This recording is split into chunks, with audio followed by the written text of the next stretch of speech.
السلام علیکم ورحمۃ اللہ وبرکاتہ۔ بسم اللہ الرحمن الرحیم۔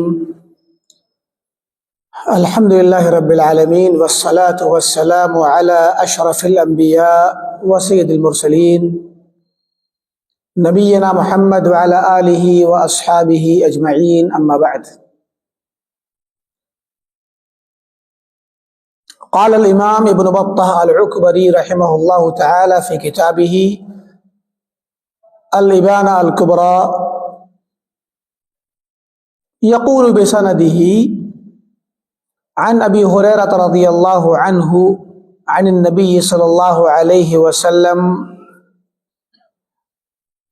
قال المرء على دین خلیلہ فلینظر احدکم من یخالل۔ ہمارا درس جس موضوع کے سلسلے میں چل رہا ہے وہ ابانہ کبری ابن بطہ رحمہ اللہ کی مشہور کتاب کے تیسرے جز میں، جو کہ ترتیب کے حساب سے الگ الگ طباعتوں کے اعتبار سے دوسری جلد ہے، اور یہ طباعت ہمارے پاس دوسری ہے، اس میں پہلی ہی جلد ہے۔ اس میں جو چیپٹر ہے اور جو عنوان قائم کیا گیا ہے وہ ہے باب التحذیر من صحبت قوم یمرضون القلوب، ایسے لوگوں کی صحبت اختیار کرنے سے ڈرانے کا بیان جن کی صحبت میں بیٹھنے سے وہ لوگ بیٹھنے والے کے دل کو بیمار کر دیں، دل میں بیماری کا شبہ ڈال دیں، وَيُفْسِدُونَ الْإِيمَانَ، اور ایمان کو خراب کر دیں۔ یعنی ہر اس انسان کے ساتھ بیٹھنے سے بچنا چاہیے جس کے پاس شبہات ہوں، دین کے معاملے میں ایسی باتیں ہوں جو انسان کو شک شبہ میں ڈال دیں، یعنی بدعتی لوگ، منحرف لوگ، اور اسی میں انحراف میں جتنا بڑھتے جائیں تو الحاد تک پہنچیں گے آپ۔ تو ملحد قسم کے لوگوں سے دور رہنا چاہیے، ان کی مجلسوں میں نہ بیٹھیں، ان کے ساتھ اٹھنا بیٹھنا نہ کریں۔ تو صرف ملحد مراد نہیں ہے یہاں پر، ملحد تو سب سے بڑا فسادی ہے، اس سے نیچے اسلام کا دعویٰ کرنے والے بدعتی اور اہل شہوت، اہل اہواء، خرافاتی لوگ جو اپنا دین کتاب و سنت سے اور صحابہ اور سلف کے طریقے سے نہیں لیتے، وہ لوگ سب خرافاتی ہیں۔ جو اپنی عقل سے دین کی تفسیر کرتے ہیں یا اپنے علماء اور مشائخ کی تقلید کرتے ہیں، جو عالم نے کہہ دیا وہی دین ہے، دلیل کے مطابق ہو یا مخالف ہو، اس سے کوئی فرق نہیں پڑتا۔ تو یہ جو طریقہ ہے اور یہ جو میتھڈ ہے یہ یقیناً دین اسلام کے خلاف ہے، اور ایسے لوگوں کے ساتھ نہیں بیٹھنا چاہیے۔ یہ اصل میں بیٹھنے اور ملنے جلنے اور دوستی کرنے، اٹھنے بیٹھنے کو منع کرنے والا چیپٹر ہے۔ جو ابھی جو باتیں آئیں گی آگے ان میں آپ محسوس کریں گے کہ سلف نے، یعنی صحابہ نے، تابعین نے، تبع تابعین نے، جو ان کے طریقے پہ چلنے والے علماء اور ائمہ تھے، انہوں نے ڈرایا ہے ان چیزوں سے کہ انسان ایسے لوگوں کے پاس بالکل نہ بیٹھے۔ اسی قبیل کی یہاں حدیث لائے ہیں۔ پیچھے جو ہمارا درس ہوا تھا اس درس میں امام ابن بطہ نے قرآن کریم کی آیت وَإِذَا رَأَيْتَ الَّذِينَ يَخُوضُونَ فِي آيَاتِنَا فَأَعْرِضْ عَنْهُمْ، اس آیت کو پیش کیا تھا، اور ایک اور آیت تھی، اس طرح کی دو آیتیں، اور ان میں ان سے متعلق سلف نے تفسیر کیا کی ہے وہ پیچھے بیان ہو چکی۔ اب اس کے بعد یہاں حدیث لا رہے ہیں کہ اپنی سند سے لا رہے ہیں، اس میں ابو ہریرہ رضی اللہ عنہ کی روایت ہے کہ فرمایا اللہ کے نبی صلی اللہ علیہ وسلم نے المرء علی دین خلیلہ، آدمی اپنے خلیل یعنی دوست جس کے ساتھ اٹھنا بیٹھنا کرتا ہے وہ اسی کے دین پر ہوتا ہے۔ یعنی آدمی کا دین کون سا ہوتا ہے؟ جو اس کے دوست کا دین ہوتا ہے۔ اب دین سے مراد یہاں پر ایک تو بڑا ہو گیا معاملہ دین، یعنی کہ اسلام اور غیر اسلام والا دین، اور دوسرا یہ کہ اسلام میں بھی انسان اسلام والا ہو کر کے وہی ذہنیت رکھے گا، وہی افکار، وہی خیالات اپنائے گا جو اس کا دوست اپناتا ہے، اس لیے کہ صحبت کا اثر پڑتا ہے انسان کو۔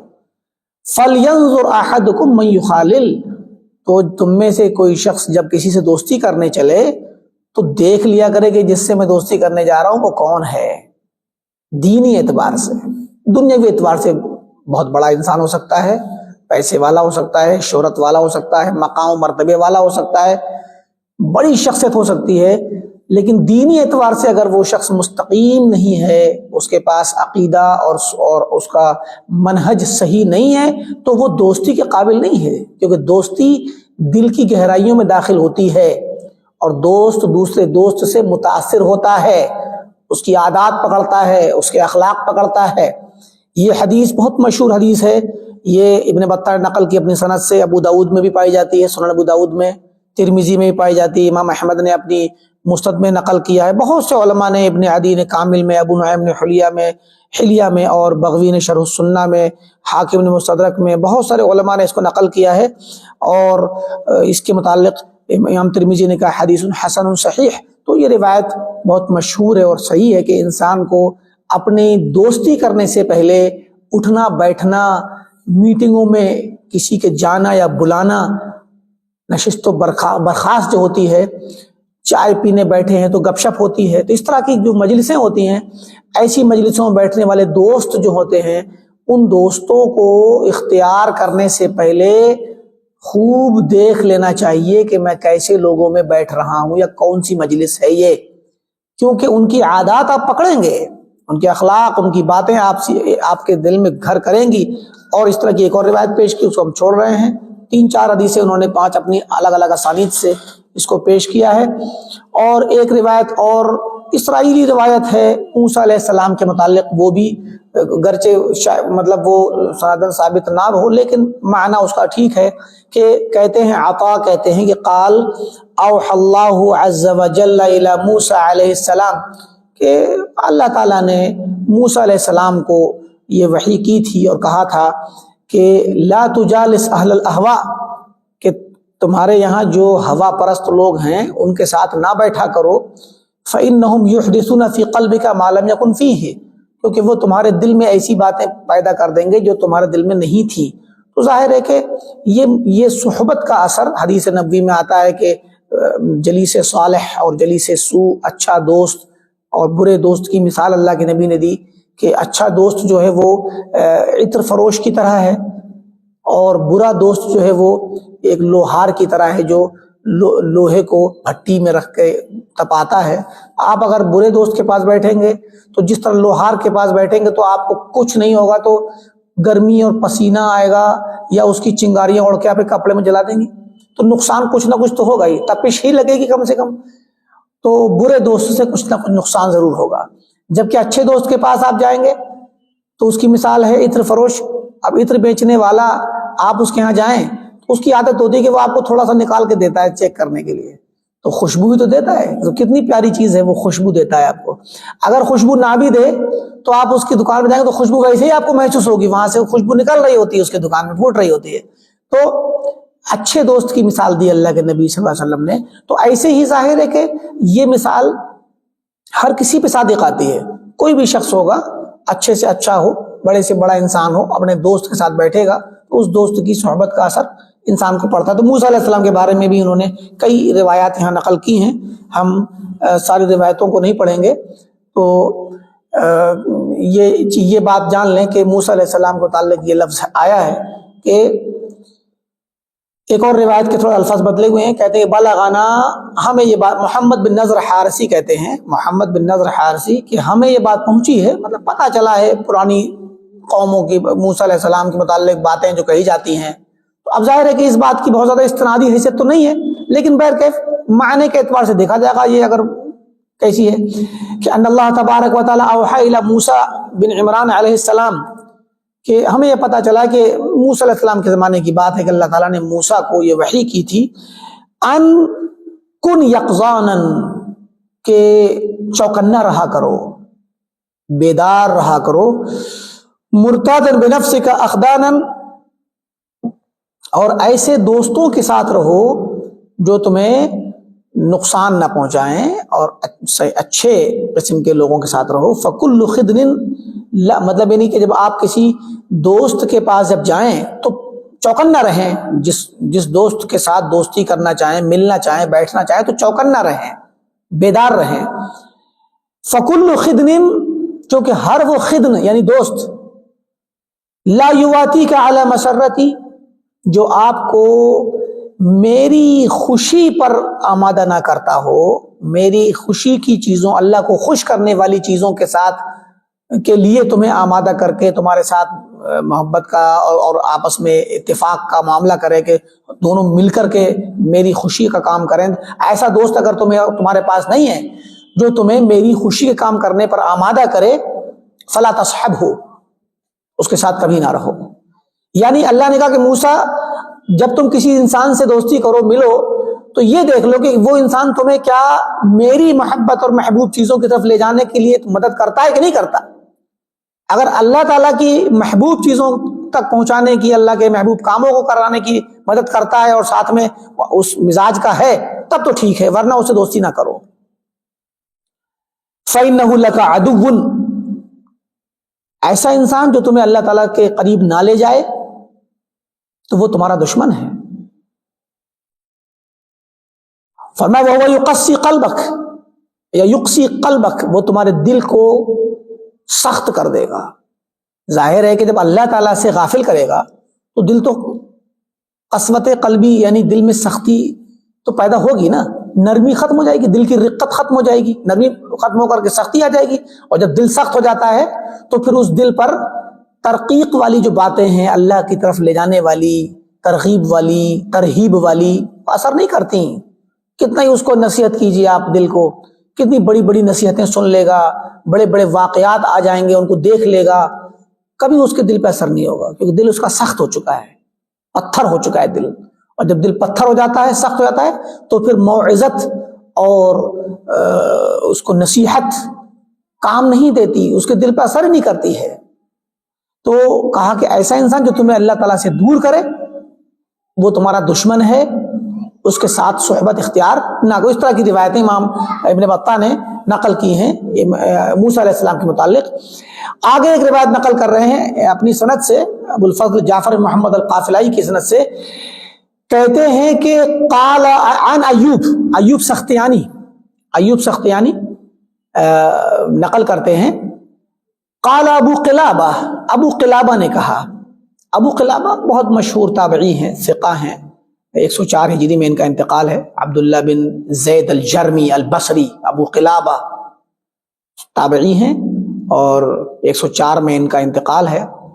بڑے ہی مشہور علماء اور فضلاء میں سے ہیں ابو قلابہ، ان کے اقوال ملتے ہیں سنت کے متعلق اور کتاب و سنت کو مضبوطی سے پکڑ لیں، اور انہی میں سے یہ قول بھی آگے آ رہا ہے۔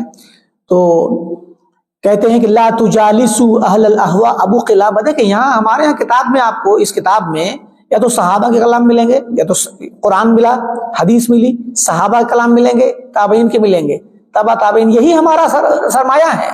اہل الحدیث کا اور سلفیوں کا سرمایہ یہ سلف ہی ہیں۔ کتاب و سنت بھی چل رہی ہے، ابھی آج حدیث شروع ہوئی، پچھلی بار درس میں قرآن کی آیت آئی تھی، تو قرآن حدیث، اب آگئے سلف کے اقوال، تو یہی ہمارا سرمایہ ہے۔ ہم وہ پیچیدہ باتیں، وہ عقلی داؤ پیچ جو علم کلام کے ذریعے پیش کے جاتے ہیں، نہ ہم نے وہ سیکھے ہیں، نہ ہمیں سکھائے گئے ہیں، اور نہ ہمیں سیکھنا ہے، نہ وہ ہمارا منہج ہے۔ علم کلام، عقلی داؤ پیچ، بناوٹی من گھڑت قواعد جن کے ذریعے دین کو ثابت کرنے کی کوشش کی جاتی ہے، ضرورت نہیں ہے، کوئی ضرورت نہیں ہے کہ دین کو، اللہ کو ثابت کرنے کے لیے آپ جو ہے من گھڑت قواعد لے کر کے آئیں اور کہیں کہ میں اللہ کو ثابت کروں گا۔ ارے جو چیز پہلے ثابت ہے اس کو ثابت کرنے کی کوشش میں کیوں تھکیں گے آپ؟ اللہ کی قسم یہ چیزیں اس علم کلام نے جو بعد میں ایجاد ہوا، جس کو آج پروموٹ کیا جا رہا ہے علم کلام کے نام سے، یہ علم کلام نے لوگوں کو اللہ سے دور کیا ہے، اللہ کے قریب نہیں کیا۔ ان لوگوں کو اللہ سے، اللہ کے رسول سے دور کیا ہے علم کلام نے، اور قرآن سے، سنت سے، صحابہ سے جو اصلی فریش اور تازہ اسلام، سادہ سا بغیر پیچیدگی کے جو آ رہا تھا صحابہ سے منتقل ہوتا ہوا، اس کو پیچیدہ کرنے کا کام اس علم کلام نے کیا ہے۔ تو علم کلام کا کوئی بھی اسلام میں فائدہ نہیں. سب سے بڑی خرابی یہ ہے علم کلام کی کہ یہ جیسی مثال ہے، اس وقت ہمارے یہاں رات ہے. اب کوئی انسان آپ سے یہ بحث کرے کہ ابھی دہلی میں رات ہے کہ دن ہے، تو آپ کہیں گے بھئی رات ہے، تو کہے گا ثابت کر کے دکھاؤ کہ رات ہے. اب وہ رات کو ثابت کرنے کی کوشش میں ہزاروں دلیلیں دے تو فائدہ کیا نکل کے آئے گا لاسٹ میں؟ کہ رات ہے. یہ تو نکل کے آئے گا نا. تو بھئی یہ تو ایک عام آدمی جان رہا ہے کہ رات ہے، تو اس کے لیے عقلی دلیل لگانے کی ضرورت کیا ہے بھئی جو چیز پہلے سے پتا ہے اس چیز کو ثابت کرنے کے لیے عقل کی ہزاروں دلیلیں لے آئیے آپ، تو فائدہ کیا ہوگا؟ صرف تھکنا ہی تو ہوا. عقل کو، دماغ کو تھکانا ہی تو ہوا. اور پھر دماغ کو ایسی چیز میں لگایا لغو، غیر ضروری چیز، اور وقت خود کا بھی ضائع کیا. اسی کو کہتے ہیں قیل و قال. بڑے بڑے علماء متکلمین نے توبہ کی ہے، اللہ کی قسم. ابن تیمیہ نقل کیا اور دوسرے اور علماء نے نقل کیا کہ انہوں نے توبہ کی اپنی موت کے وقت. امام الحرمین ابو المعالی الجوینی نے بھی توبہ کی. بہت بڑے امام ہے، 478 میں انتقال ہے. یہ وہ امام ہے جنہوں نے اشعری مذہب کے اندر فلسفے کو داخل کیا اور عقیدے کو فلسفے سے ثابت کرنے کی کوشش کی. انہوں نے بھی مرتے وقت، مرنے سے پہلے آخری ایام میں توبہ کر کے کہا کہ اللہ کی قسم میں نیساپور کی بڑھیا کے عقیدے پہ مرنا چاہتا ہوں. نیساپور کی بڑھیا یعنی مطلب ایک بالکل مطلب ایک طرح سے بوڑھی، ایک تو عورت وہ بھی بوڑھی، وہ کیا علم کلام اور عقیدہ جانتی ہوگی؟ وہ تو یہ جانتے ہیں اللہ تعالیٰ اوپر ہے بس. انہوں نے اسی چیز کو ثابت کرنے کے لیے سارا زور صرف کیا اور پوری کتابیں لکھ ڈالی علم کلام کے طریقے پر. اللہ تعالیٰ کو ثابت کیا اپنی دلیلوں سے. جیسے کہ آج ملحدین کے مقابلے میں اللہ کو عقل سے ثابت کرنے کی کوشش کی جا رہی ہے. یہ کام پہلے ہو چکا ہے. اور اللہ تعالیٰ کو ثابت کرتے کرتے اللہ کی صفات کا انکار کیا، اللہ کی علو اور بلندی کا انکار کیا. جب بلندی اوپر ہونے کا انکار کریں گے تو اللہ کے وجود کا انکار ہو گیا. اہل علم کہتے ہیں کہ اللہ تعالیٰ کی بلندی کا انکار، اللہ کے علو کا انکار، اللہ تعالیٰ کے عرش پر مستوی ہونے کا انکار اللہ کے وجود کا انکار ہے حقیقت میں اگر دیکھا جائے. تو پھر کیا ہوا؟ آخر میں مرنے سے پہلے انہیں پتا چلا کہ ہم نے پوری زندگی ضائع کر دی اور کہا کہ میں نیساپور کی بڑھیا کے عقیدے بننا چاہتا ہوں. اور لوگوں سے کہا سن لو میں توبہ کرتا ہوں، رجوع کرتا ہوں. لیکن مشکل یہ ہے کہ ان کا رجوع اور توبہ کے متعلق جو واقعہ وہ تو مشہور ہو گیا، لیکن جو کتابیں انہوں نے لکھی تھی علم کلام کے لیے وہ آج تک چھپ رہی ہیں اور آج تک پڑھی جاتی ہیں. سمجھے کہ نہیں؟ اور فخر الدین رازی نے بھی توبہ کی، شہرستانی نے بھی توبہ کی، غزالی کے بارے میں بھی آتا ہے کہ توبہ کی ان لوگوں نے اور کہا کہ ہم نے پوری عمر قیل اور قال میں گزار دی. اگر آپ کہو گے ایسے تو ہم کہیں گے ایسے. کس مسئلے میں؟ اللہ کو ثابت کرنے کے لیے. کہتے ہیں کچھ نہیں ملا سوائے حیرت کے، سوائے حیرانگی کے. کیونکہ جتنا آپ آگے بڑھیں گے، مثالیں کے جیسے پیچھے بات آئی تھی کہ اللہ تعالیٰ کو ثابت کرنے کی جتنا پیچھے آپ ماضی میں جائیں گے اتنا ہی آپ کو حیرانگی آئے گی، پریشانی آئے گی. کیوں اتنی گہرائیوں میں جاتے ہیں آپ؟ اللہ تعالیٰ کا وجود، اللہ تعالیٰ کو ماننا، خالق کائنات کا وجود فطرت میں اللہ نے رکھ دیا ہے. ہر انسان فطرت سے جانتا ہے اللہ موجود ہے. نبیوں نے یہ جھگڑا کیا ہی نہیں اپنی قوموں سے، کبھی کسی نے نہیں جھگڑا کیا کہ اللہ موجود ہے کہ نہیں، سوائے فرعون کے ساتھ موسیٰ علیہ السلام کا واقعہ پیش آیا. وہ بھی فرعون جان چکا تھا بہت ساری، اللہ نے بہت سارے معجزات دیے موسیٰ علیہ السلام کو، تو جن میں وہ دیکھ لیا تھا کہ وہ جان گیا تھا کہ جو ہے اللہ تعالیٰ موجود ہے. وَجَحَدُوا بِهَا وَاسْتَيْقَنَتْهَا أَنفُسُهُمْ ظُلْمًا وَعُلُوًّا، کہ وہ انہوں نے انکار کیا ساری نشانیوں کا، حالانکہ وہ جان چکے تھے، ان کے نفس کے اندر اندر اندر یقین ہو چکا تھا. تو فرعون بھی جان گیا تھا کہ اللہ موجود ہے. تو سوائے موسیٰ علیہ السلام کے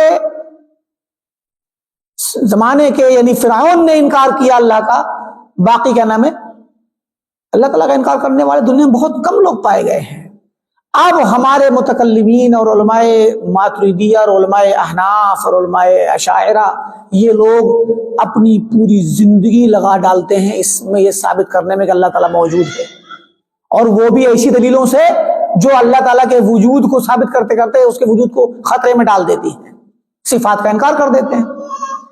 تو یہ پیچیدگیاں، یہ عقلی من گھڑت دلیلیں کتاب و سنت میں نہیں تھیں، دین اسلام میں نہیں تھیں.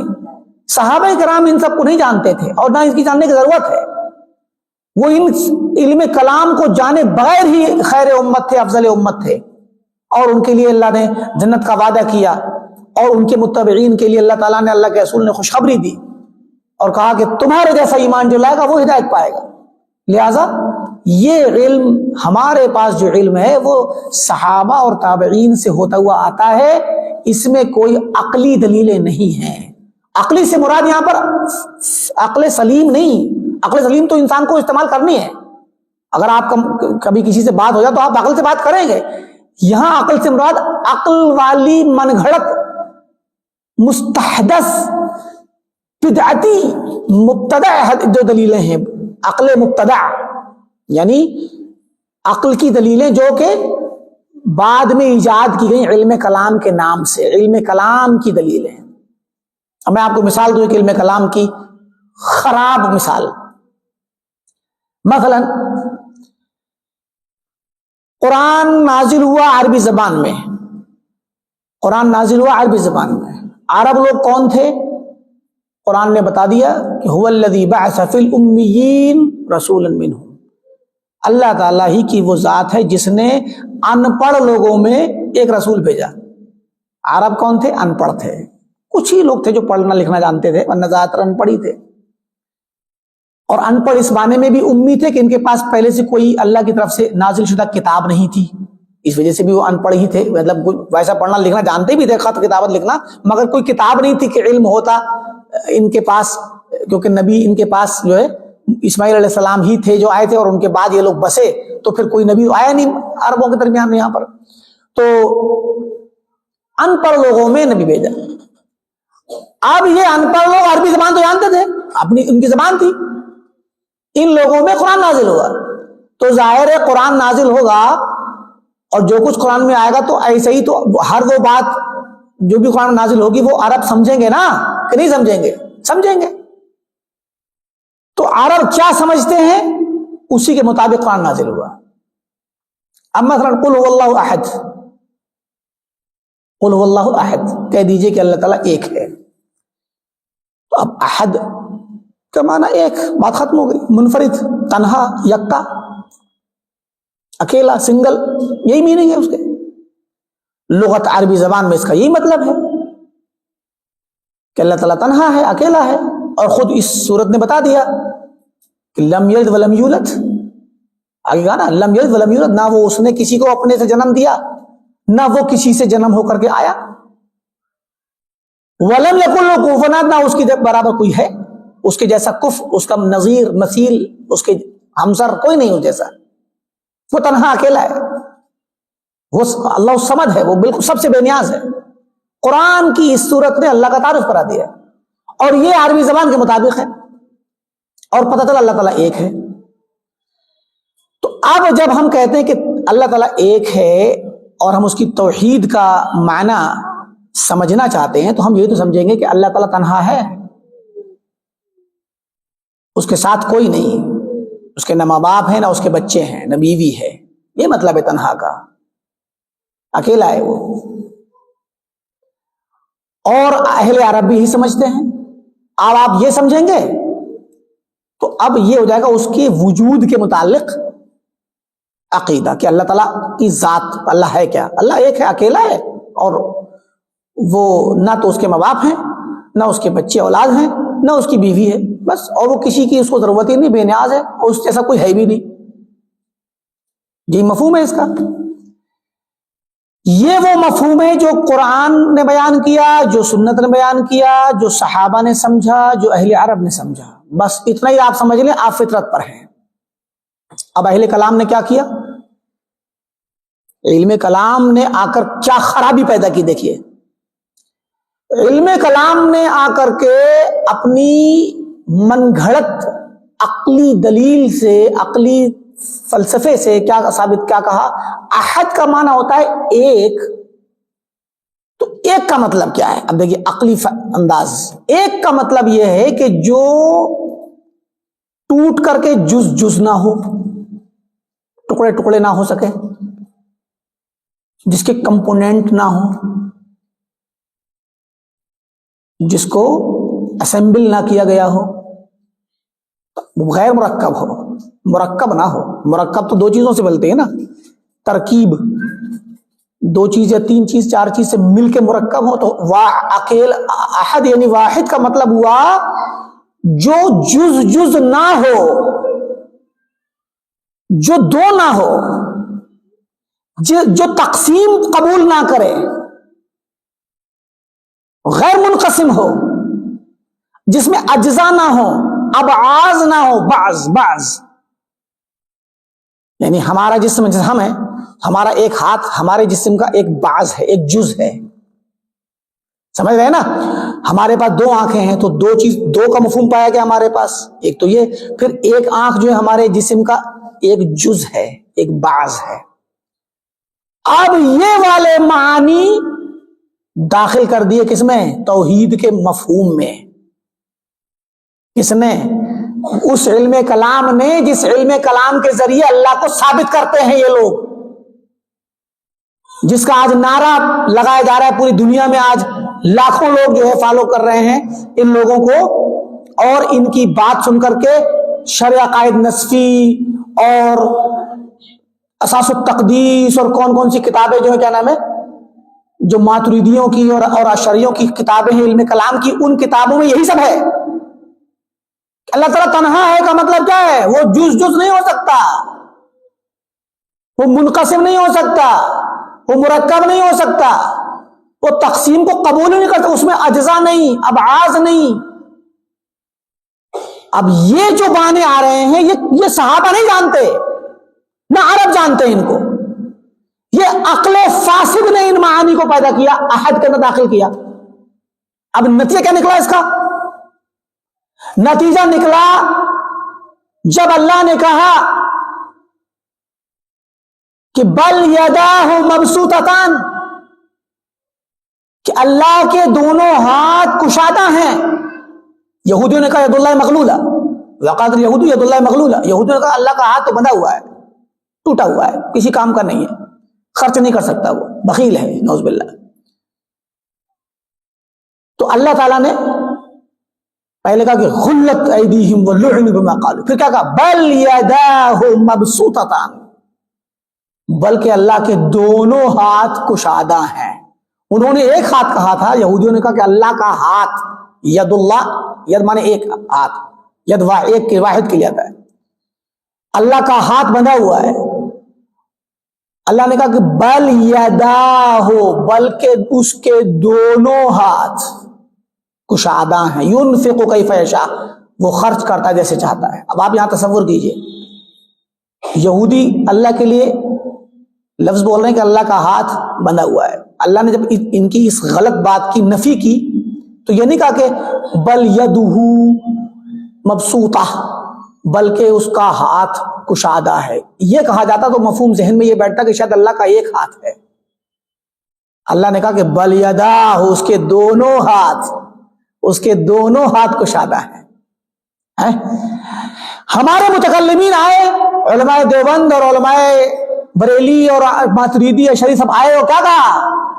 ہاتھ سے مراد ہاتھ نہیں ہے.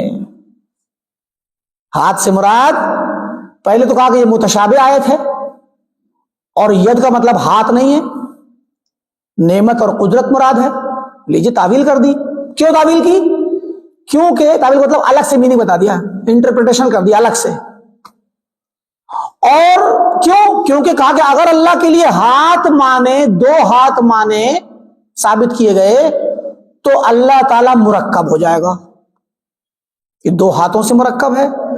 اللہ تعالیٰ میں ابعاض آ جائیں گے، بعض. ہمارے ایک ہاتھ ہمارے جسم کا ایک حصہ جز ہوتا ہے، اجزاء آ جائیں گے.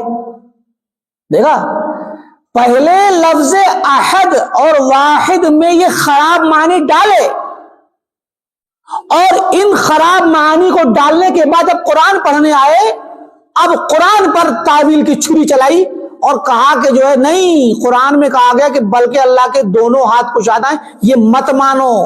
اللہ کے دو ہاتھ مانو گے تو اللہ تعالیٰ کی ذات میں اجزاء لازم آئیں گے، ابعاض، اعضاء، جوارح لازم آئیں گے، تو پھر وہ واحد کہاں رہ جائے گا؟ بات سمجھ آ رہی ہے نا؟ یہ ہے علم کلام کی خرابی. جس علم کلام کو آج پروموٹ کیا جا رہا ہے ملحدین کا رد کر کے. اب ہم کہاں سے ان پر رد کرتے ہیں؟ ہم کہتے ہیں میرے بھائی آپ جو علم کلام کے ذریعے معنی لے کر کے آئے ہیں کہ واحد کہتے ہیں، احد کہتے ہیں اس کو جس کے اندر انقسام نہ ہو، اجزا نہ ہو، ابعاض نہ ہو، اعضا نہ ہو، جوارے نہ ہو، ترکیب نہ ہو، یہ معنی کہاں سے آئے؟ صحابہ تو نہیں جانتے اس کو، نہ عرب جانتے ہیں، نہ اللہ کے نبی کے زمانے میں یہ والا معنی واحد کا تھا. تو آپ نے خراب معنی دے دیا اس لفظ کو. یہ معنی یونان سے آیا ہے، فلسفے سے آیا ہے.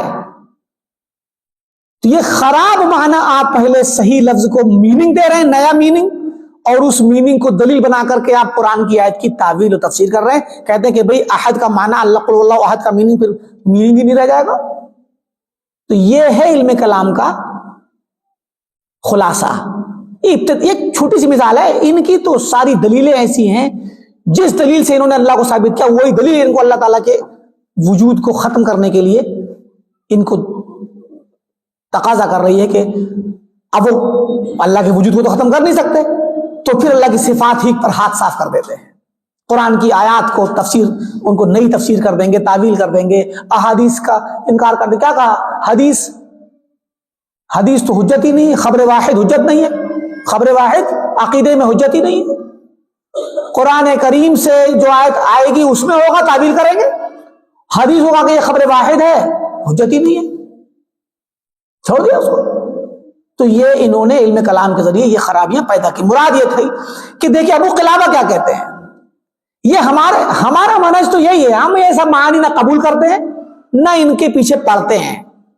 کیوں؟ کیونکہ یہ بعد میں پیدا ہوئے ہیں. اسلام جو جس طرح فریش اور تازہ آیا تھا اسی طرح ماننے کے لیے یہ کتابیں آپ کو فائدہ دیں گی. ابانہ، اس ابانہ میں یہ پتا چلے گا کہ ابو قلابہ 104 ہجری میں انتقال ہے، 104. اور یہ وہ دور ہے جس وقت جہم بن صفوان اور جعد بن درہم جیسے لوگ موجود ہیں جو صفات کا انکار کرنے کا کام شروع کر رہے ہیں، اور ان لوگوں کے خلاف آوازیں اٹھ رہی ہیں. یہ تابعین فتویٰ دے رہے ہیں کہ یہ کفر ہے. یہ صفات کے، اور جہم بن صفوان اور جعد بن درہم وہ لوگ ہیں جو علماء احناف کے منہجی طور پر سلف ہیں، منہجی سلف ہیں ماتریدیوں کے.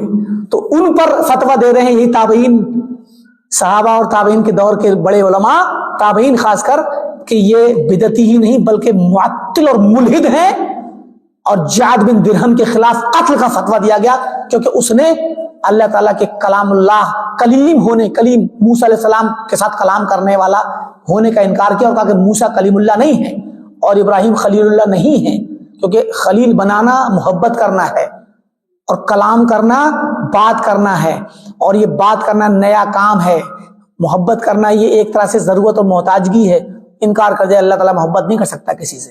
قرآن کی آیت کا انکار، عقل سے انکار کیا تھا اسی علم کلام سے جعد بن درہم نے.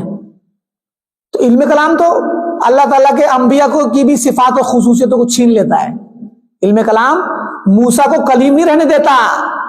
جس علم کلام کو یاسر ندیم واجدی اور مولانا شمائل ندوی اٹھا رہے ہیں، یہ علم کلام موسیٰ علیہ السلام کو کلیم اللہ نہیں رہنے دیتا، اور نہ ہی ابراہیم علیہ السلام کو خلیل اللہ رہنے دیتا ہے، اور نہ اللہ تعالیٰ کے قرآن کو قرآن رہنے دیتا ہے.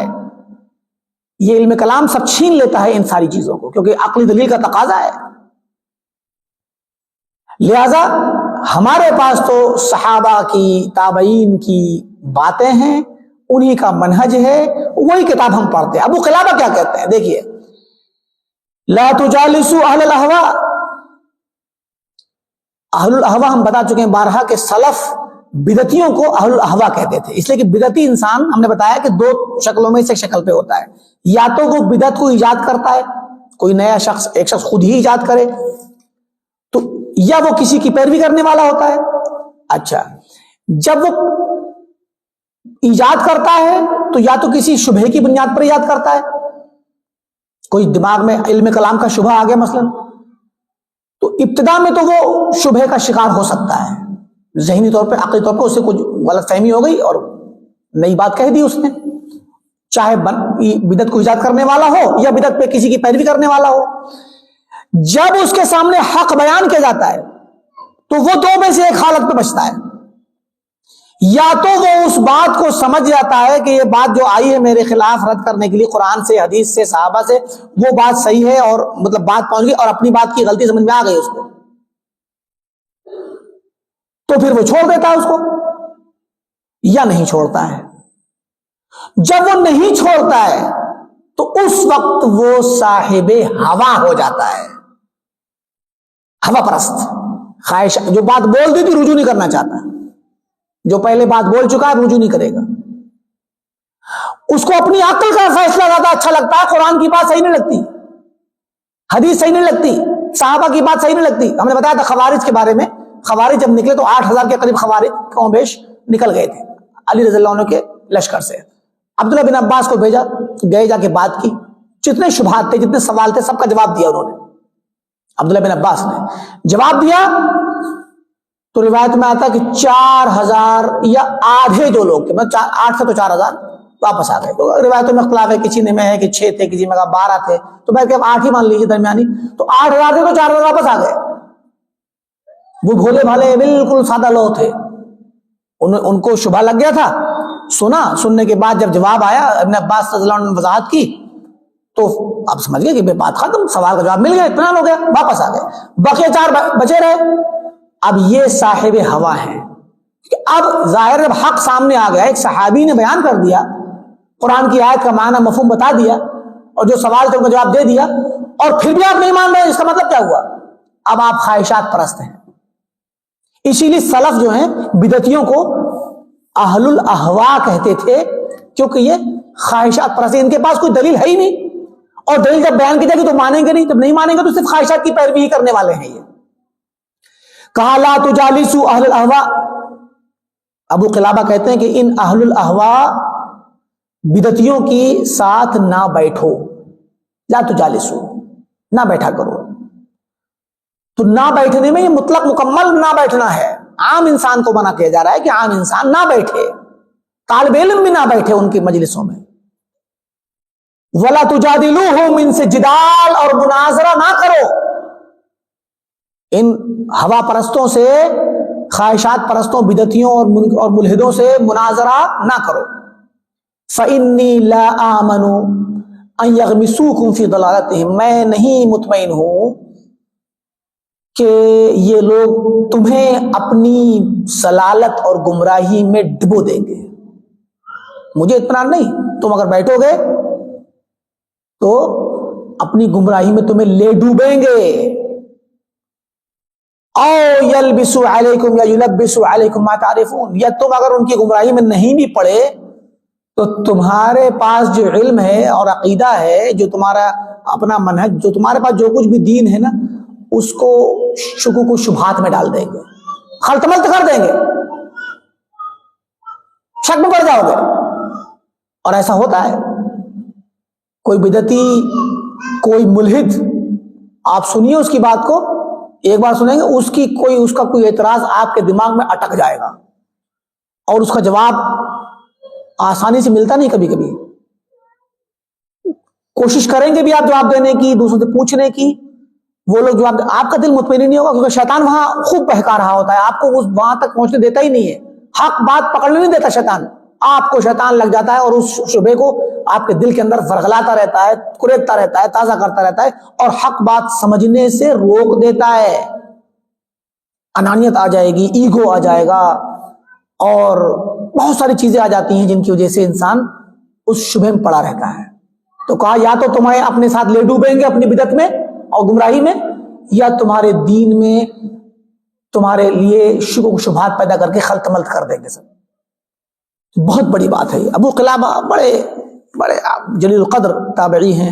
ایک اور ان سے قول ملتا ہے، ہم نے ذہبی کی سیر عالم النبلاء میں اس کو نقل کیا، کہ ایوب کہتے ہیں، ایوب سختیانی کے، ابو قلابہ فرماتے ہیں اذا حدثت الرجل بالسنہ، اگر تم کسی شخص کو سنت کی دلیل دو، یہ یہاں کتاب میں نہیں ہے کہ اگر تم کسی شخص کو سنت سناؤ، حدیث سناؤ، حدیث کی دلیل دو اور حدیث پڑھ کر کے بتاؤ، فقال، اور وہ یہ کہے کہ دعنا من هذا، ارے سنت حدیث سے چھوڑو، ہاتھ کتاب اللہ، قرآن سے دلیل لاؤ، قرآن سناؤ، وہ آدمی قرآن سے دلیل مانگے،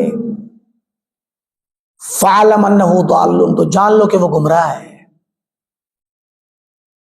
کیوں؟ کیونکہ ان کے دور میں یہ شبہات شروع ہو گئے تھے، قرآن کو ہی اصل سمجھنا، حدیث کو کچھ نہ سمجھنا، انکار حدیث، انکار سنت۔ اور انکار سنت دو طرح کا ہے، انکار حدیث دو طرح سے ہے۔ ایک تو ہے کہ انسان کھلم کھلا انکار کر دے کہ مجھے حدیث نہیں ماننی، جیسے منکرین حدیث ہے، منکرین سنت ہے، عقل پرست عقلانی، غلام احمد پرویز، عبداللہ چکڑالوی اور اسلم جیراج پوری وغیرہ جو ہمارے ہندوستان میں تھے، اور ایسے ہی آج کے دور میں فتنہ غامدیت، جاوید غامدی وغیرہ، یہ سنت کو نہیں مانتے یہ لوگ، اور بہت سارے لوگ ہیں، انہی میں بعض ایسے بھی ہیں جو سنت و حدیث کی عزت تو کرتے ہیں مگر بعض حدیثوں کو پورے طور پر نکارتے کہ نہیں یہ حدیث صحیح نہیں ہے، ہم نہیں مانیں گے اس کو، جیسے جماعت اسلامی نے کیا، مولانا مودودی نے کئی حدیثوں پہ صحیح ہے ان کی روایتوں پر اعتراض کر دیا کہ نہیں یہ عقل کے خلاف ہے، اس کو نہیں مانا جائے گا، اور کہا کہ بھئی آپ امام بخاری کو اتنا مقدس کیوں مانتے ہیں، اتنا بڑا، ایسے کہ ان سے غلطی نہیں ہو سکتی ہے۔ یہ وہ حدیث جو دو تین احادیث ہیں، ایک تو ابراہیم علیہ السلام کے 3 جھوٹ والی روایت ہے، اور ایک حدیث سلیمان علیہ السلام والی، کہ کہا کہ میں اپنی بیویوں کے پاس، سب کے پاس ایک ہی رات میں جاؤں گا۔ تو اب اس طرح کی روایتیں آئی ہوئی ہیں، اور ان کو کہا کہ نہیں یہ عقل کے خلاف ہے، ایسا ہو ہی نہیں سکتا۔ اب اس میں آپ حساب کتاب لگا رہے ہیں، ایک آدمی بیوی کے پاس جائے تو کتنی دیر رہے گا، ایک رات میں 100 1000 بیویوں کے پاس کیسے جا سکتا ہے؟ آپ ٹائمنگ لگائیں گے تو بھی ظاہر ہے کہ جو ہے کیا نام ہے، اس طریقے سے تو عقل پہ نہ تولا آپ نے، تو ان چیزوں کو عقل سے رد کر دیا گیا۔ ابراہیم علیہ السلام کے متعلق آگے جھوٹ کذبات ثلاث والی روایت کو ابراہیم علیہ السلام کی طرف منسوب کی گئی، صحیح بخاری کی روایت ہے، تو کہا کہ جو ہے یہ صحیح نہیں ہے۔ ایسے جزوی طور پہ کسی حدیث کا انکار کرنا ہے، جزوی طور پہ، تو یہ بھی انکار حدیث ہے۔ اور ایک انکار حدیث کی قسم یہ ہے، یا ایک تو ہوگا کلی انکار، ایک جزوی انکار، اور ایک انکار حدیث کی شکل یہ ہے کہ انسان حدیث کو مانتا تو ہے مگر متواتر اور آحاد کی دو تقسیم کرنے کے بعد، کہ متواتر اور آحاد کہتے ہیں متواتر جو بہت سے لوگوں سے آئے، کم از کم 5-6 لوگ کسی ایک روایت کو بیان کریں، اور زیادہ 8 10 20 50 100 کتنے ہی ہوں، تو کسی بھی واقعے کو اگر 5-6 لوگ بیان کریں گے آپ کو، تو آپ کو یقین ہو جاتا ہے کہ بات صحیح ہوگی، اور 10-20 لوگ بیان کریں، 100 لوگ پورا گاؤں بیان کریں، پورا شہر وہی بات بیان کریں، تو پھر وہ یقین ہو جاتا ہے نا کہ بات صحیح ہے۔ تو اس کو متواتر کہتے ہیں۔ تواتر، آگے پیچھے لوگ آ رہے ہیں بیان کر رہے ہیں، وہی بات ہر کوئی بیان کر رہا ہے، تو تواتر کے ساتھ بیان کر رہا ہے، تو اس کو متواتر کہتے ہیں۔ کم از کم 4-5 لوگ ہوں، 5 لوگ کم سے کم، کچھ لوگوں کا 10 ہونا چاہیے کم سے کم، اور ان سے زیادہ کتنے بھی ہوں۔ تو لیکن آحاد کہتے ہیں کہ کوئی یا تو ایک شخص ہو روایت بیان کرنے والا تو اسے غریب کہیں گے، 2 لوگ ہوں تو عزیز کہیں گے، 3 لوگ ہوں تو مشہور کہیں گے، بعد میں 4 کو مستفیض کہا ہے، تو بہر کہ تو 2-3 لوگ ہوں گے تو آحاد ہوگا نا، کوئی۔ اب یہ تقسیم اس اعتبار سے تو ٹھیک ہے کہ بھئی جو بھی روایت، جو بھی خبر آپ کے پاس آتی ہے، چاہے وہ دنیاوی واقعے کی خبر ہو یا کتاب و سنت یا حدیث کی خبر ہو، حدیث بھی ایک خبر ہے، تو آپ کے پاس اگر خبر آ رہی ہے تو کبھی تو ایک ہی بندہ لے کے آئے گا، اس خبر کو سنانے والا کوئی اور ہے ہی نہیں، کبھی 2 لائیں گے، کبھی 3 لائیں گے، کبھی بہت زیادہ لوگ لائیں گے، 4 5 6 8 10۔ تو اس اعتبار سے حدیث کی تقسیم 2 حصوں میں کرنا کہ ایک متواتر جس کو 5 یا 4 5 یا زیادہ لوگ لائیں، اور ایک آحاد جس کو کبھی ایک لائے تو اس کو غریب کہیں گے، کبھی 2 لائیں ایک ہی حدیث کو 2 لوگ بیان کریں تو اس کو عزیز کہیں گے، کبھی 3 لائے تو اس کو مشہور کہیں گے، اور ان کے اوپر جو ہیں وہ متواتر ہیں۔ تو اس طرح سے 2 حصوں میں بانٹنا یہ تو ٹھیک ہے کہ بھئی واقعہ اور امر واقعہ ریالٹی کیا ہے، اصلی حقیقت میں اس طرح سے روایتیں آئی ہیں، تو ٹھیک ہے، آپ کہہ دیجئے کہ یہ ایک والی روایت ہے، یہ دو والی، یہ تین والی، یہ زیادہ والی، ٹھیک۔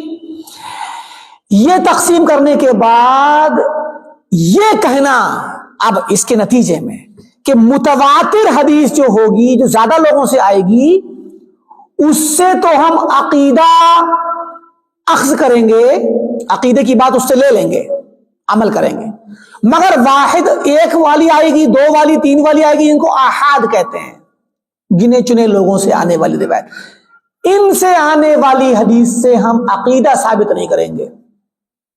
تو آپ نے پھر ان حدیثوں کو، ان کا ہونا نہ ہونا برابر ہو گیا آپ کے نظر میں، آپ عقیدہ ثابت ہی نہیں کرتے۔ تو اب کیا ہوا، جب آپ حدیثوں کے مجموعے کو دیکھیں گے، بخاری، مسلم، صحیح، جتنی کتابیں ہیں، آپ دیکھیں گے کہ متواتر حدیثیں جو ہیں نا، زیادہ والی تھوڑی سی ہیں، بعض لوگوں کا 200 ہیں، کسی کا 250، 300، 400، بس اس سے زیادہ نہیں ہے، جبکہ اللہ کے نبی صلی اللہ علیہ وسلم کے حدیث 20,000 سے زیادہ ہیں۔ تو پوری سنت نبویہ آحاد ہے، اور آپ اگر یہ کہتے ہیں کہ ہم آحاد سے عقیدہ ثابت نہیں کریں گے، تو آپ نے سنت نبویہ مکمل ترک کر دی، پھر بھی آپ حدیث کے ماننے والے کہلاتے ہیں۔ تو یہ بھی، یہ ماتریدی اور احناف جو ہیں، دیوبند و بریلی والے، یہ سب ان کا عقیدہ یہی ہے کہ خبر واحد سے، خبر آحاد سے عقیدہ ثابت نہیں ہوتا۔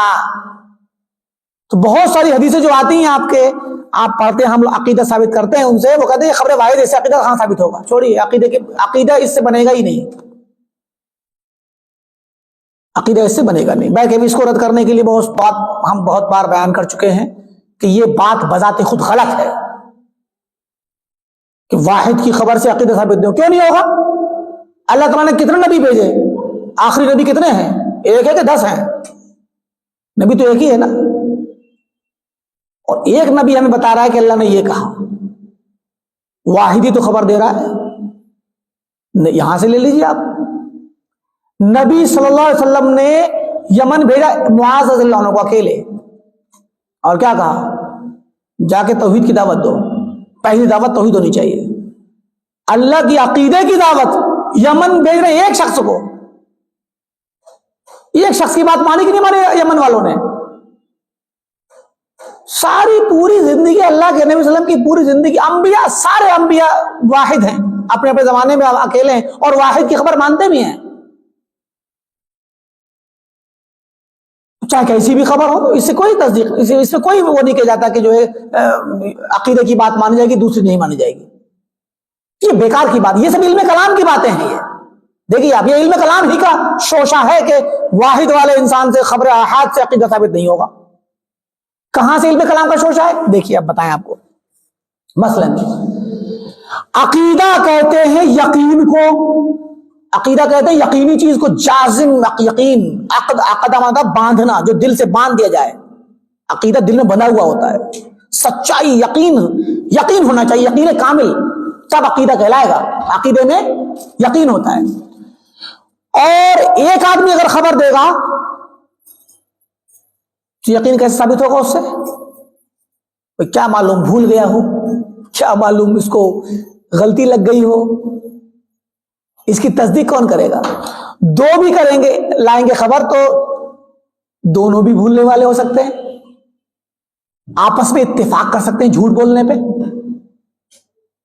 3 لوگ بھی کر سکتے ہیں، لیکن زیادہ ہوں گے، اگر سینکڑوں ہوں گے تو ہاں وہ یقین، وہ ان کی بات پہ یقین ہو جائے گا، اس لیے کہ وہ اتفاق نہیں کر سکتے جھوٹ بولنے پہ۔ اور الگ الگ شہروں کے 8-10 لوگ ہوں، ہر آدمی ایک سی روایت بیان کرے تو یقین ہو جائے گا کہ بھئی ارے یہ سب لوگ اسی بیان کریں، اس کا مطلب بات سچی ہے۔ تو زیادہ لوگوں سے تو یقین حاصل ہو جائے گا، کم لوگوں سے یقین حاصل نہیں ہوگا۔ اب دیکھیں عقلی طور پہ تو بات بالکل صحیح لگ رہی ہے نا، عقلی طور پہ بات بالکل ٹھیک ہے، مگر اس عقلی بات کا نقصان یہ ہوتا ہے کہ پھر تو دین اسلام کا مطلب 99% حصہ سنت کا، حدیث کا 99% حصہ ترک کرنا پڑے گا عقیدے کے باب میں، ان سے عقیدہ ثابت نہیں ہوگا، ایمان ثابت نہیں ہوگا۔ اچھا یہ تو یہ نتیجہ نکلا. دوسری چیز یہ کہ ارے بھائی یہ بات کہنا کہ ایک آدمی کی بات پر یقین نہیں ہوتا، یہ بات غلط ہے سرے سے. اب آئیے اس کو عقل ثابت کرتے ہیں، یہ بات غلط ہے. کیوں؟ اگر ایک آدمی کی بات سے یقین حاصل نہ ہوتا تو اللہ تعالیٰ کبھی بھی ایک پیغمبر کو نہ بھیجتا ان کی قوم کے پاس، کبھی بھی. زیادہ تر دیکھیے آپ سارے نبی اکیلے اکیلے آئے، صرف موسیٰ علیہ السلام ایسے جن کے ساتھ میں ان کے بھائی ہارون کو بھیج دیا، وہ بھی تو آحاد ہی ہوئے، کیونکہ ایک اور دو اور تین جو ہے آحاد ہی ہیں، خبر واحد ہی ہیں. یہ 10 نبی بھیجے کھٹے ایک قوم میں، ایسا کہیں ہوا؟ سنا آپ نے کسی تاریخ میں؟ پتہ کیا چلا؟ پتہ یہ چلا کہ نبی کی ذات اور ان کی سیرت پبلک عوام میں پہلے سے اتنی معتمد ہوتی ہے، الصادق الامین. تو جو شخص صادق اور امین ہو وہ قابل اعتماد ہوتا ہے. بس وہ شخص کی سیرت اور اس کی صفات خوبیاں اعتماد کے قابل ہونی چاہیے، کافی ہے. تو ایک شخص اگر سچا ہے، سچائی سے معروف ہے اور وہ خبر لا رہا ہے تو بات صحیح ہے، اعتماد کیا جائے گا. گرچہ عقل میں یہ احتمال ہے کہ ہو سکتا ہے بھول گیا ہو، ہونے دیجئے، یہ وہم ہے یہ. ورنہ ہم نے بتایا آپ کو صحابہ کا عقیدہ یہی تھا. صحابہ اکرام نماز پڑھ رہے ہیں، نماز پڑھ رہے ہیں، ایک صحابی آواز دیتے ہیں کہ لوگوں میں ابھی مسجد نبوی سے آ رہا ہوں نماز پڑھ کر کے، اور قبلہ چینج ہو گیا ہے، فلسطین کی طرف رخ کر کے نماز نہ پڑھو، کعبے کی طرف، مکہ کی طرف نماز پڑھی جائے گی، مسجد قبلتین جو مدینہ میں ہے. انہوں نے سنا، ابھی آدھی نماز ہوئی تھی ان کی، گھوم گئے ادھر کو، پلٹ نماز ہی میں پلٹ گئے، یہ تک نہیں پوچھا کون ہے، بولنے والا کون ہے. مدینہ میں منافق بھی تھے، مدینہ میں یہودی بھی تھے، نماز خراب کرا سکتے تھے نا جھوٹ بول کر کے. لیکن انہوں نے انہوں نے بتایا میں فلاں ہوں، بول رہا ہوں، ایسے جھوٹ بھی کوئی بول سکتا ہے، لیکن یقین کیا اور نماز کے دوران ہی پلٹ گئے. اگر وہ نہ پلٹتے، قبلہ چینج نہ، تب بھی ان کے لیے عذر تھا، ان کی نماز صحیح، اس لیے کہ ان کے پاس ابھی خبر نہیں آئی تھی، اور وہ کہہ سکتے تھے معلوم نہیں کون تھا. لیکن ایک کی خبر پہ انہوں نے اپنا عقیدہ چینج کیا. نماز میں پہلے عقیدہ چینج کیا، عقیدہ یہ تھا کہ نماز پڑھی جائے گی فلسطین کی طرف، اور عقیدہ چینج کرنے کے بعد اپنا عمل درست کیا، ادھر کو عمل بھی، عقیدہ عمل دونوں چینج کر لیا. کتنی مثالیں لیں گے آپ. انبیاء علیہ السلام، موسیٰ علیہ السلام کے پاس ایک آدمی آیا، وَجَاءَ رَجُلٌ مِّنْ أَقْصَى الْمَدِينَةِ يَسْعَىٰ، دور سے بھاگتا ہوا ایک آدمی آ رہا ہے اور کہتا ان الملأ یأتمرون بک، اے موسیٰ تمہارے خلاف دربار شاہی میں پلاننگ چل رہی ہے، سازش چل رہی ہے، تمہیں گرفتار کرنے کی بات چل رہی ہے، قتل کیا جائے گا تم کو، فاخرج، نکل جاؤ یہاں سے، انی لک من الناصحین، میں تمہارا خیر خواہ ہوں. فخرج منها خائفا يترقب، تو موسیٰ علیہ السلام فوراً نکل گئے، یہ تک نہیں پوچھا کہ بھیا تم کہاں رہتے ہو، تم نے خود سنا کیا، اور کوئی دلیل تو لے آؤ، نہیں، نکل گئے. کیوں؟ کیونکہ اس آدمی کے دور سے ایک آدمی بھاگتا ہوا آ رہا ہے، یہ علامات بتا رہی تھی کہ وہ سچا ہے. ڈرتا ڈرتا آیا، موسیٰ جلدی نکلو تمہارے خلاف سازش ہو رہی ہے. قرائن بتا رہے ہیں، حالات بتا رہے ہیں کہ سچا ہے، یہ جھوٹ بول نہیں سکتا. اور پھر دیکھیے موسیٰ علیہ السلام کو گئے، مدین کے شہر پہنچے اور وہاں پر دیکھا کچھ لوگ پانی پلا رہے ہیں، وہاں 2 لڑکیوں کو پایا، وجد من دونہم امرأتین تذودان، 2 لڑکیوں کو پایا، وہ اپنی بکریوں کو روک رہی تھی. پوچھا ما خطبکما، قالتا لا نسقی حتی یصدر الرعاء، کہا کہ تم لوگ دور کے، بولی ہم بھائی جب تک سارے لوگ چرواہے سب لوگ اپنا پانی بھر کے چلے نہیں جائیں گے، اور جب تک یہ چشمہ یا کنواں خالی نہیں ہو جائے گا تب تک ہم نہیں آئیں گے یہاں پر. ہم تو تھوڑا سا حشمت اور حیا اور مردوں سے دور رہنے کی تربیت دی تھی باپ نے، اختلاط کی تربیت نہیں دی تھی. پہلی علامت ان عورتوں کی، ان لڑکیوں کی صلاح اور تقوی اور دینداری کی علامت کیا نظر آئی؟ اپنے جانوروں کو روک رہی تھی، پانی پینے نہیں بھیج رہی تھی کہ چلے جائیں گے تو ان کو لانے کے لیے مردوں کے قریب جانا پڑے گا. وہ ابونا شیخ کبیر، ہمارے باپ بوڑھے ہیں، وہ نہیں آ سکتے، ہم ہی ہیں جو چرانے آتی ہیں، پانی بھرانے پلانے لاتی ہیں اور پانی بھر کے لے کے جاتی ہیں۔ تو موسیٰ نے کیا کیا؟ فسقا لہما، تو موسیٰ علیہ السلام نے جا کر کے پانی بھر کے لا کے دیا اور کہا لو پلاؤ جانوروں کو، بھر کے لے کے جاؤ، ان کو پلا کے بھیج دیا۔ اس کے بعد کیا ہوا؟ ثم تولى الى الظل، اور پھر وہ ایک درخت کے نیچے گئے، وہاں جا کے دعا کی اور بیٹھ گئے آرام کرنے کے لیے۔ وقال رب انی لما انزلت الی من خیر فقیر۔ اس کے بعد کیا ہوا؟ فجاءته احداهما تمشي على استحياء، ان لڑکیوں میں سے ایک لڑکی آئی تمشی علی استحیاء، جو حیا کے ساتھ چلتی ہوئی آ رہی تھی، حیا اور شرم کی مجسم بنی ہوئی تھی، شرم کو حیا کے ساتھ آ رہی تھی، اور آنے کے بعد اس نے کہا کہ ان ابی یدعوک، اے نوجوان تمہیں میرے والد بلاتے ہیں، میرے والد آپ کو بلاتے ہیں، لیجزیک اجر ما سقیت لنا، تاکہ تم نے جو ہمیں پانی پلوا دیا، ہمارا وقت بچ گیا، ہماری مدد کر دی، وہ تمہیں اس کا معاوضہ دینا چاہتے ہیں۔ تو موسیٰ علیہ السلام فوراً چلے گئے۔ اب آپ دیکھیے یہاں پر موسیٰ علیہ السلام نوجوان ہیں، وہ لڑکی بھی نوجوان ہی ہے، وہ آتی ہے اور آ کر کے کہتی کہ میرے باپ آپ کو بلا رہے ہیں، اور موسیٰ چل دیے۔ ایسا بھی تو ہو سکتا ہے کہ وہ لڑکی جھوٹ بول رہی ہو، اس کو اچھا لگا ہو کہ اس نے ہماری مدد کر دی، دل میں آیا کہ چلو بھائی ان کو گھر لے چلتے ہیں، اور بھائی کچھ بھی غلط سوچ سکتی ہے۔ اور ایسا واقعہ انبیاء علیہ السلام کی موسیٰ سے پہلے یوسف کے ساتھ پیش آ چکا ہے، یوسف علیہ السلام کے ساتھ پیش آ چکا ہے واقعہ کہ عزیز مصر کی بیوی نے موسیٰ علیہ السلام کو بہکایا۔ تو پھر یہ لڑکی بھی جھوٹ بول سکتی ہے نا۔ خبر واحد نہیں، یہاں خبر واحدہ ہے، ایک عورت کی خبر پر یقین کیا کہ باپ بلا رہے ہیں، یہ خبر دی اس عورت نے، موسیٰ نے یقین کر لیا۔ جبکہ عورت مرد کے مقابلے میں آدھی مانی جاتی اسلام میں، خبر کے مقابلے میں، گواہی کے مقابلے میں آدھی ہے، دو عورتوں گواہی ایک مرد کے برابر ہوتی ہے۔ تو یہاں ایک عورت کی آدھے مرد کے برابر ایک عورت کی بات کو موسیٰ علیہ السلام نے مانا۔ کیوں مانا؟ قرائن دکھے نا۔ پہلا قرینہ تو وہ دکھا تھا کہ وہ عورت، دونوں بہنیں اپنے آپ کو دور رکھ رہی تھیں اور مردوں میں جانے سے بچ رہی تھیں، دینداری کی علامت، حشمت، حیا کی علامت، تقوی اور دین اور اللہ کے خوف کی علامت۔ اور یہ جو بتایا کہ فجاءت احداهما تمشی علی استحیاء، قرآن نے بیان کیا ہے اس عورت کے، اس خاتون کے آنے کا، آئی حیا کے ساتھ آ رہی تھی، اس کا حیا کے ساتھ آنا یہ دینداری اور سچائی کی علامت ہے۔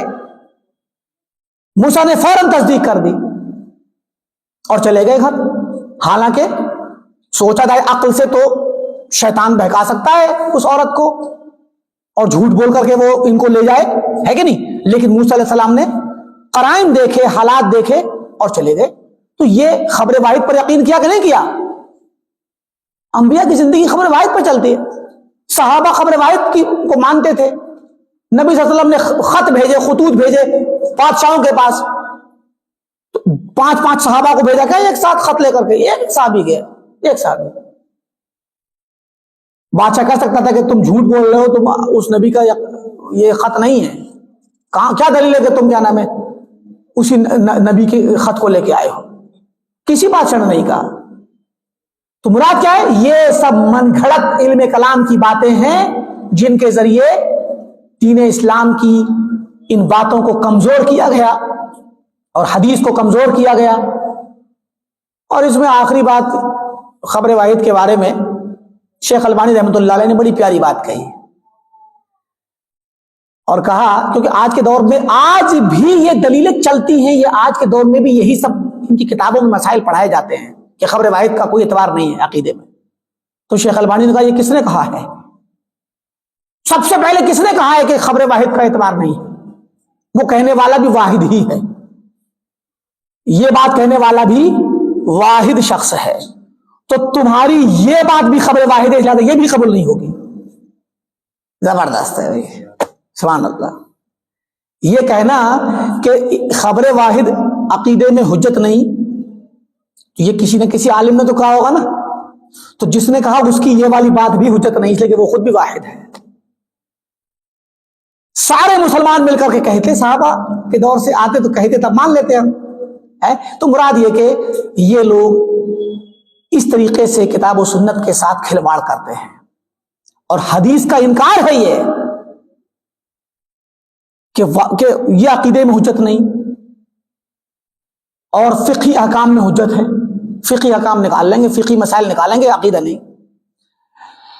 تو ابو قلابہ نے کہا کہ اگر تم دیکھو کہ کوئی انسان تم اسے حدیث سناؤ اور وہ کہے کہ نہیں قرآن لاؤ، تو سمجھ لو کہ وہ گمراہ ہے. ابھی آپ سنت کی باتیں سنائیے، حدیث کی دلیلیں دیجئے، تو یہ کیا کہیں گے؟ ان کا فقہی مذہب، احناف کا فقہی مذہب پورا کا پورا قرآن کریم کے عمومیات پر چلتا ہے. چند حدیثیں ہیں، بمشکل چند حدیثیں ملیں گی آپ کو، ورنہ سب ضعیفی روایتوں سے، مراسیل سے یہ وہ کرتے ہیں دلیل. ورنہ عمومی جو منہج ہے امام ابو حنیفہ رحمۃ اللہ علیہ کا، وہ قرآن کے عموم ہے. حدیث پیش کر دی یہ منع کر دیتے. تو فقہی مذاہب مسلک میں بھی یہ حدیث کے مخالف ہیں، اور عقیدے کے باب میں متواتر آحاد کی تقسیم کر کے انہوں نے حدیث کا انکار کیا ہے. گرچہ کھلم کھلا نہیں کیا، مگر اس کی جب بات ہی نہیں مانی تو کیا فائدہ؟ جب آپ کسی کی بات ہی نہ مانو تو اس کا ماننا نہ ماننا برابر ہوتا ہے. تو ابو قلابہ رحمۃ اللہ علیہ کا یہ قول بڑا مشہور ہے اور بہت ہی مضبوط ہے اور بہت ہی پیارا ہے کہ لا تجالسوا اہل الاہواء ولا تجادلوہم. ان ہوا پرستوں، ان بدعتیوں کے ساتھ اٹھنا بیٹھنا نہ کرو اور ان کے ساتھ جدال اور مناظرہ نہ کرو، کیونکہ یہ تمہیں اپنی گمراہی میں لے ڈوبیں گے یا تمہارے دین میں شک پیدا کر دیں گے. اس طرح کے دو تین انہوں نے وہ نقل کیے ہیں، آثار نقل کیے ہیں. اس کے بعد ایک عمر رضی اللہ عنہ سے نقل کیا کہ قال سمعت رسول اللہ صلی اللہ علیہ وسلم یقول، حدیث نقل کی، وہ بھی ابو داؤد میں، امام احمد کے یہاں، ابن ابی عاصم کے یہاں، آجری کے یہاں، بہت سارے علماء کے پاس یہ کتاب یہ موجود ہے حدیث. تو کہتے ہیں نقل کیا کہ لا تجالسوا اہل القدر ولا تفاتحوہم، تقدیر کا انکار کرنے والوں کے ساتھ نہ بیٹھو، ولا تفاتحوہم، اور نہ ابتدائی طور پر ان سے کوئی بات کی شروعات کرو. مطلب ملیں تو بھی ان سے بات چیت شروع نہ کرو. وہ کوئی بات کریں اور سلام دعا کریں مثلا تو اس کا جواب دینا حالات کے اعتبار سے آپ کر سکتے ہیں. اور آگے عمرو بن قیس کہتے ہیں کہ کان یقال، کہا جاتا تھا. عمرو بن قیس یہ ایک وہ ہیں تابعی ہیں. تو عمرو بن قیس کہتے ہیں کہ کان یقال، کہا جاتا تھا، لا تجالس صاحب زیغ، انحراف والے شخص کے ساتھ نہ بیٹھو، فیزیغ قلبک، تو تمہارا دل بھی منحرف ہو جائے گا، تمہارا دل بھی بہک جائے گا. اور آگے انہوں نے نقل کیا ابو قلابہ ہی کا یہ قول پھر سے آیا. اور آگے اس کو چھوڑ دیتے ہیں، آگے والا ابو قلابہ کا ایک اور قول ہے، وہ کہتے ہیں، وہ ابو الدرداء جو صحابی ہیں ان سے نقل کرتے ہیں. دیکھیں یہ تابعین اور صحابہ قول ملیں گے آپ کو خالی. ابو الدرداء کہتے ہیں من فقہ المرء، آدمی کی سمجھداری ہے، یہ آدمی کی سمجھداری کی علامت ہے، ممشا ہو، اس کا چلنا، وہ مدخل ہو، اس کا داخل ہونا، وہ مخرج ہو، اس کا نکلنا، وہ مجلس ہو، اس کا بیٹھنا. مطلب کہاں چل کے جاتا ہے پتہ چل جائے گا کہ سمجھدار ہے کہ نہ سمجھ ہے. کس جگہ داخل ہوتا ہے، کن گھروں میں کن لوگوں کے پاس جا کے بیٹھتا ہے، کن گھروں میں داخل ہوتا ہے، کہاں سے نکلتا ہوا دکھتا ہے، کن کے ساتھ خصوصی مجلسیں بناتا ہے، اٹھک بیٹھک کن کے ساتھ کرتا ہے. یہ اس انسان کی سمجھداری کی علامت ہے کہ وہ اٹھتے بیٹھتے چلتے پھرتے ایسے لوگوں کے ساتھ میں جائے یا اٹھے اور بیٹھے جو صاحب سنت ہوں، صاحب بدعت نہ ہوں. ابو قلابہ کہتے ہیں قاتل اللہ الشاعر، برا ہو شاعر کا. مطلب کبھی کبھی الفاظ بول دیتے ہیں، حالانکہ برا بددعا دینا مقصود نہیں ہے. شاعر کہتا ہے کہ عن المرء لا تسأل، عن المرء لا تسأل ابصر قرینہ، کہ آدمی کے بارے میں نہ پوچھو، اس کے دوست کو دیکھو، آدمی کے بارے میں نہ پوچھو، اس کے دوست کو دیکھو. فَإِنَّ الْقَرِينَ بِالْمُقَارِنِ يَقْتَدِي، کیونکہ ایک دوست اپنے دوست کی اقتدا کرتا ہے. تو کسی کے بارے میں پتہ لگانا ہو، اس کے بارے میں زیادہ نہ پوچھو، اس کے دوستوں کو دیکھ لو. یہ بہت عظیم الشان قاعدہ ہے، بہت بڑا قاعدہ ہے. کسی کے منہج کا پتہ لگانا ہے، کسی عالم کا، کسی طالب علم کا، کسی انسان کا، اس کا ذہنی طور پہ رجحان کدھر ہے. کبھی کبھی لوگ میڈیا میں مشہور ہو جاتے ہیں اور عالمی طور پہ لوگوں کی شہرت کسی بھی وجہ سے ہو جاتی ہے، اور ہمارے نوجوان، ہمارے عوام اس کے ساتھ مطلب تھوڑا سا اس کو پسند کرنے لگتے ہیں. تو کوئی حرج نہیں، ابتدا میں کبھی کبھی وہ انسان واضح نہیں ہوتا، اس کا اٹھنا بیٹھنا کن کے ساتھ یہ پتہ لگا لیجیے آپ، کیونکہ ممکن ہے وہ آدمی چھپائے رہے اپنی بات کو، اپنے ویو کو ظاہر نہ کرے. ممکن ہے وہ آپ عقل مند جانتا ہے، جن کے پاس جائے گا ان کو ویسی بات بولے گا، آپ کے سامنے وہ کلیئر نہیں کر رہا اپنی بات کو. آپ یہ پتہ لگائیے نا کس کے ساتھ اٹھتا بیٹھتا ہے، پتہ چل جائے گا. کہ کہتے ہیں نا بعض اہل علم نے کہا کہ من خافیت علینا بدعتہ، اگر کسی کی بدعت ہم سے چھپی رہ جائے اور ہم نہ پتہ لگا پائیں تو ظہرت لنا مجالستہ، اس طرح کے الفاظ ہیں کہ اس کی دوستی کس سے ہے، بیٹھتا کہاں ہے، پتہ چل جائے گا. وہ اس کے دوستوں سے، اس کے مجلس سے پتہ لگے گا وہ کون ہے. اگر وہ خود چھپا لے جا رہا ہے اپنے عقیدے کو، اپنے منہج کو، اپنی بدعت کو چھپا لے جا رہا ہے، ممکن ہے چھپا لے جائے، لیکن اس کی دوستی کس سے ہے، اٹھتا کہاں ہے، بیٹھتا کہاں ہے، کن سے ملتا ہے، کن کو فالو کرتا ہے، کن سے وہ انسپائر ہے، ان کو دیکھ لیجیے، پتہ چل جائے گا. اور یہ ضروری ہے، کیونکہ یہ مسئلہ دین کا ہے. کیونکہ آپ اگر ایسے انسان کے ساتھ بغیر کسی تحقیق کے اس کی بات سنیں گے، اس کی مجلس میں جائیں گے، تو بہت سی ایسی باتیں وہ آپ کو سکھا جائے گا جو آپ جانتے نہیں تھے، اور آپ کو پتہ نہیں چل رہا ہوگا اس وقت کہ یہ بات غلط ہے، لیکن غلط چیز پہ تربیت کر جائے گا. اسی لیے ضروری ہے کہ حدیث جیسے گزری آج کے درس کی پہلی حدیث کہ فَلْيَنْظُرْ أَحَدُكُمْ مَنْ يُخَالِلْ، دیکھ لے انسان کہ کس سے دوستی کر رہا ہے، کس کے ساتھ اٹھنا بیٹھنا کرتا ہے، کس کی تقریر سن رہا ہے، کس کے درس کو سنتا ہے، کس کو فالو کرتا ہے. دیکھ لے، چیک کر لے. کیونکہ آدمی اپنے متبوع سے، جس کی وہ تابعداری کرتا ہے، جس کو فالو کرتا ہے، اس کی پیروی کر بیٹھتا ہے، اس کی باتیں مان لیتا ہے، اور اس کے دین اور منہج کو، اس کے عقیدے کو، اس کے طریقے کو اپنا لے جاتا ہے، اس کو پتہ بھی نہیں چلتا. اسی پہ اکتفا کرتے ہیں. اللہ رب العالمین سے دعا ہے کہ اللہ تعالیٰ ہم تمام کو سنت صحیحہ پر اور منہج سلف پر قائم و دائم رکھے، جب تک اس دنیا میں رہیں کتاب و سنت پر قائم رہیں. جب ہمارا خاتمہ ہو تو توحید پر اور سنت پر ہو. وآخر دعوانا الحمدللہ رب العالمین، والسلام علیکم ورحمۃ اللہ وبرکاتہ.